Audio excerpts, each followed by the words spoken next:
Senhor, vamos começar a pescar agora. Eu te peço, Senhor, que me dê paciência, que eu não mate um cara que joga uma linha por cima da minha, Senhor. Que o Senhor me dê mais paciência do que ontem. Ontem me passaram muito raiva, Senhor.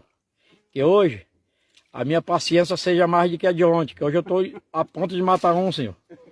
Então o Senhor me dê muita paciência, Senhor, que eu não mate ninguém que embaraçar minha linha, cortar minha linha.